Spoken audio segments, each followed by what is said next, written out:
It would be vain my attempting to tell you the horror with which, even now, I recall the occurrence of that night.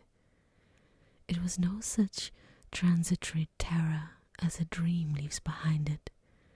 It seemed to deepen by time and communicated itself to the room and the very furniture that had encompassed the apparition. I could not bear next day to be alone for a moment. I should have told Papa, but for two opposite reasons.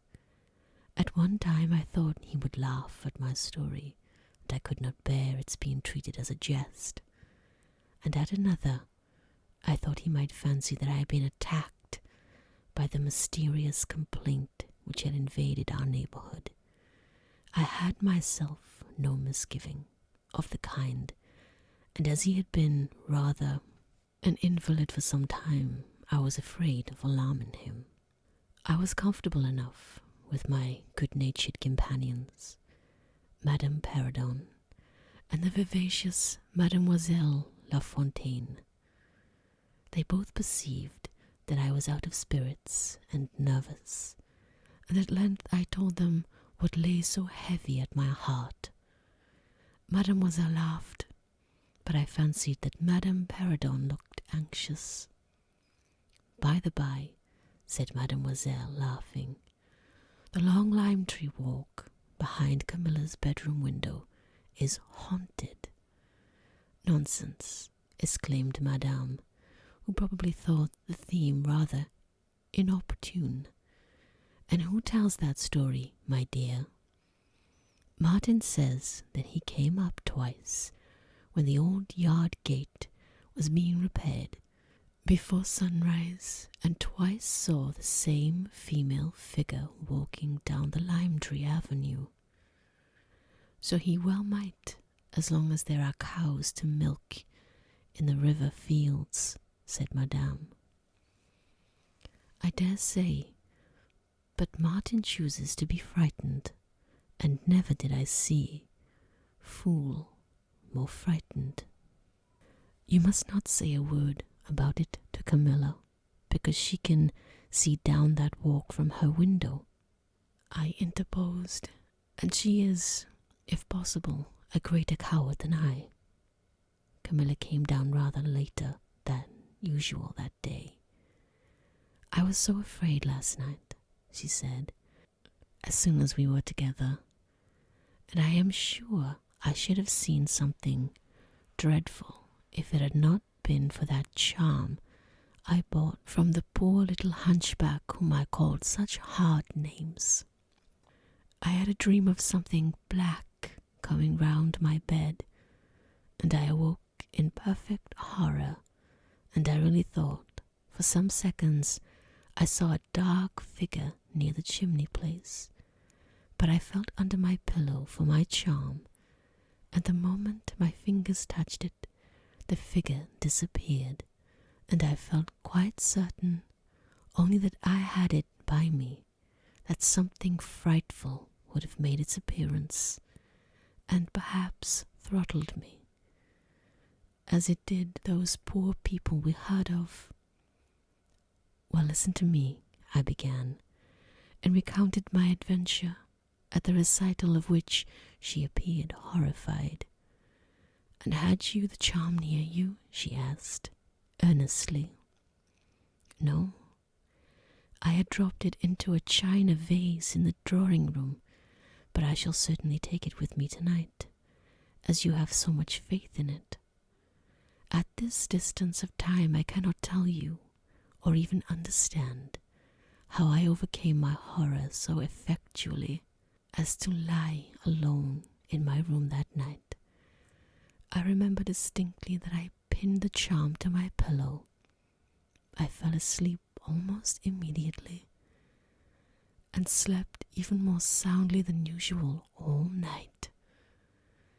Next night I passed as well. My sleep was delightfully deep and dreamless, but I wakened with a sense of lassitude and melancholy, which, however, did not exceed a degree that was almost luxurious. "Well, I told you so," said Carmilla, when I described my quiet sleep. "I had such delightful sleep myself last night. I pinned the charm to the breast of my nightdress. It was too far away the night before. I am quite sure it was all fancy, except the dreams. I used to think that evil spirits made dreams, but our doctor told me it is no such thing, only a fever passing by, or some other malady, as they often do," he said. "Knocks at the door and not being able to get in, passes on with that alarm." "And what do you think the charm is?" said I. "It has been fumigated or immersed in some drug, and is an antidote against the malaria," she answered. "Then it acts only on the body. Certainly you don't suppose that evil spirits are frightened by bits of ribbon or the perfume of a druggist's shop. No, these complaints, wandering in the air, begin by trying the nerves and so infect the brain, but before they can seize upon you, the antidote repels them. That, I am sure, is what the charm has done for us. It is nothing magical. It is simply natural. I should have been happier if I could have quite agreed with Carmilla, but I did my best, and the impression was a little losing its force. For some nights I slept profoundly, but still every morning I felt the same lassitude, and a languor weighed upon me all day. I felt myself a changed girl. A strange melancholy was stealing over me, a melancholy that I would have not interpreted. Dim thoughts of death began to open, and an idea that I was slowly sinking took gentle and somehow not unwelcome possession of me. If it was sad, the tone of mind which was induced was also sweet. Whatever it might be, my soul acquiesced in it. I would not admit that I was ill. I would not consent to tell my papa, or have the doctor sent for. Carmilla began more devoted to me than ever, and her strange paroxysms of languid adoration more frequent. She used to gloat on me with increasing ardor the more my strength and spirits waned. This always shocked me, like a momentary glare of insanity. Without knowing it, I was now in a pretty advanced stage of the strangest illness under which mortal had ever suffered. There was an unaccountable fascination in its earlier symptoms that more than reconciled me to the incapacitating effect of that stage of malady.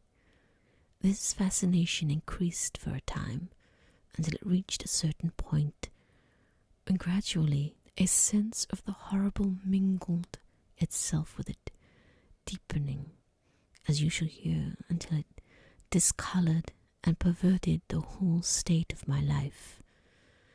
The first change I experienced was rather agreeable. It was very near the turning point from which began the descent of Avernus. Certain vague and strange sensations visited me in my sleep. The prevailing one was that pleasant, peculiar cold thrill which we feel in bathing when we move against the current of a river.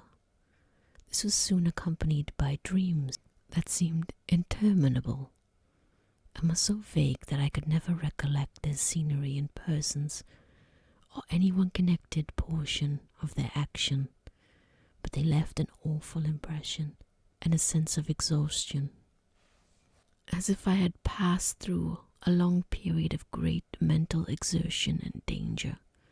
After all these dreams, there remained on waking a remembrance of having been in a place very nearly dark, and of having spoken to people whom I could not see, and especially of one clear voice, of a female's, very deep, that spoke as if at a distance, slowly, and producing always the same sensation of indescribable solemnity and fear.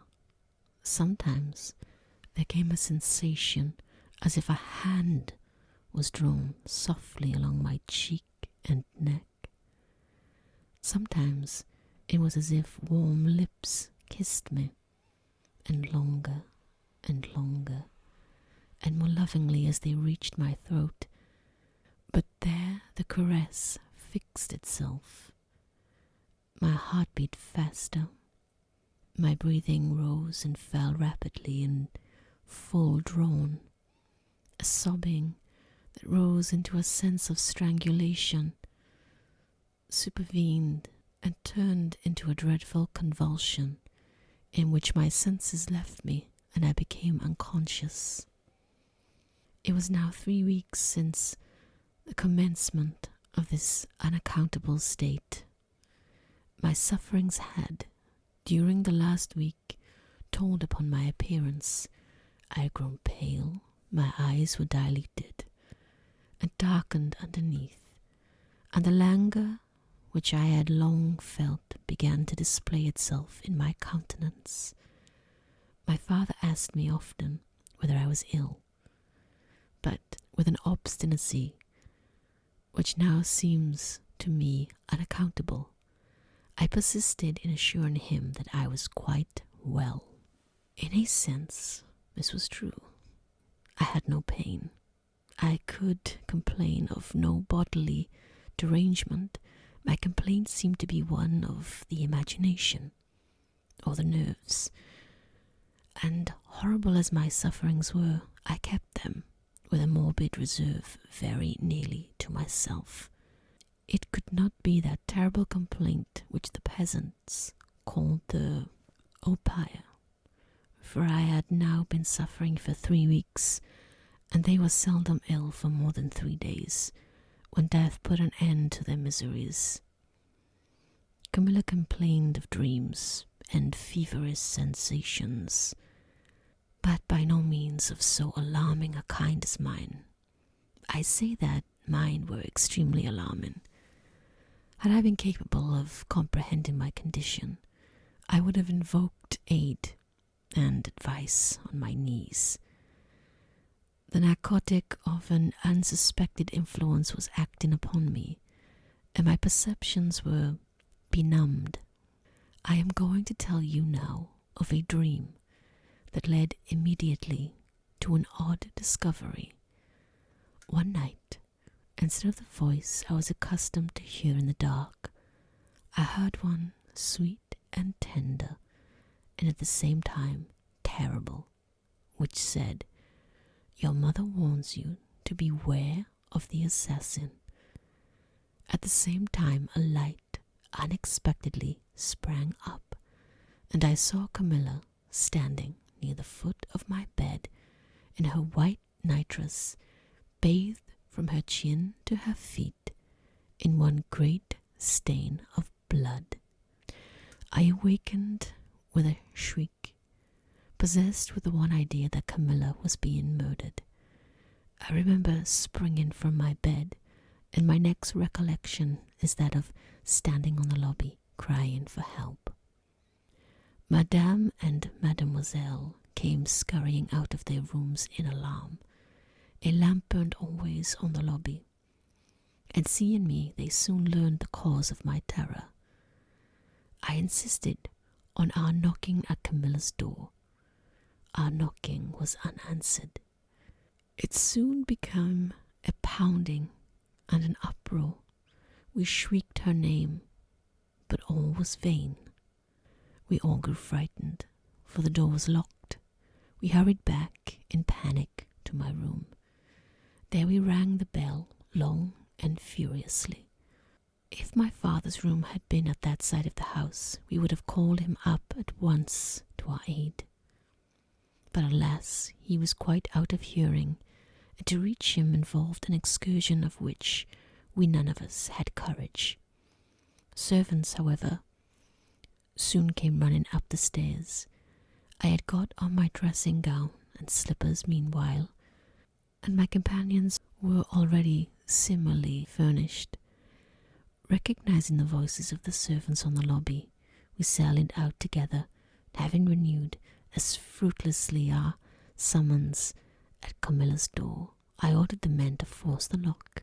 They did so, and we stood holding our lights aloft in the doorway, and so stared into the room.